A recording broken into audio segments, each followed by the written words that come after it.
Unang-una, dapat natin maintindihan may mga stages sa buhay, no? Ang ministry is not only in the church setting. To take care of your children is a ministry. Pero you can minister to other Christians in the context of the church with your children.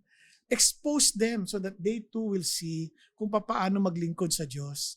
Alam nyo, nung ako nasa ministry, dala ko lahat yung mga anak ko. Pag may kasal ako, mayroon akong counseling, dala ko sila. And I praise God na kahit sila ngayon, ay nakikita nila yung importance of serving people, God's people especially, and even those who are not yet God's people.